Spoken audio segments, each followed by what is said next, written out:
Məsələn, buyur bizə dünyanın əsas vulkanları harada yerləşirlər, hansı tipdədirlər, bunlar haqqında bizə məlumat ver. İlk öncə Şimali Amerika materikindən başlayaq. Şimali Amerika materikində əsas adı çəkən iki vulkan deyəcəm ki, Rainier və Shasta vulkanları.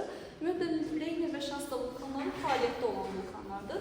Buna səbəb isə onlar konvergensiyalarda, yəni Şimali Amerika təsvir tavası ilə Sakit Okean təsvir tavasının toqquşma sərhədində yerləşdiyi üçün bunlar fəaliyyətdə olan vulkanlardır. Hansı ölkələr arasında yerləşirlər? Deməli, biz deyirik ki, Rainier və Shasta ABŞ-də yerləşir. Daha dəqiqindən desək, Böyük Hövzə ərazisində yerləşir.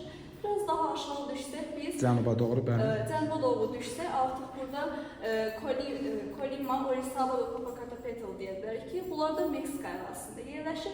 Biraz daha dəqiqliklə isə Meksika yaylasında. Aha, bəs bunlar stratovulkandır, yoxsa qalxanvari vulkanlar? Bunlar stratovulkanlardır. Yəni materik tipli yer qabıqdır, yoxsa okean? Stratovulkandan söz gelirsə, bu materik tipliyə aiddir. Əsası tərkibli, yoxsa tuş tərkiblidir? Təbii ki, tuş tərkibli. Əsas tərkibli qalxanvari vulkanlara aiddir. Aha. Daha sonra isə burada Tohomoka və Momotombo var ki, Tohomoka Guatemala'da, Momotombo isə Nikaragua'da yerləşir. İndi isə Cənubi Amerika materikinə keçək. Cənubi Amerika materikində adı çəkdiyimiz ən əsas vulkan Ruiz vulkanıdır ki, fəaliyyətdə olan vulkandır. Ruiz vulkanı ondan biraz aşağıda isə, daha doğrusu cənubda isə Cotopaxi vulkanıdır, Ekvadorda yerləşir. Daha sonra Bəs bu vulkanlar necə vulkandır? Bunlar da stratovulkanlardır.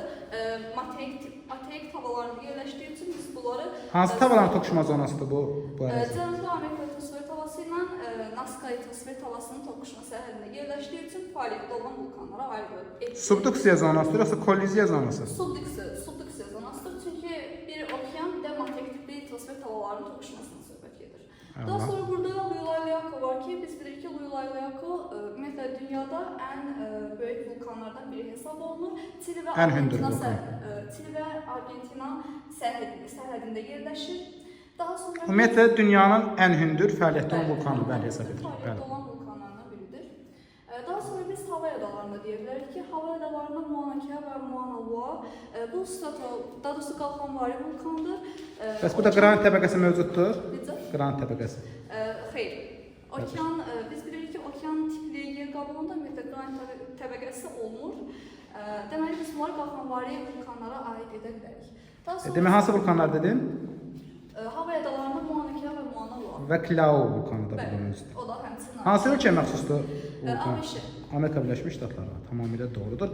Və demək, bunlar oldu qalxanvari vulkanlara aid oldu.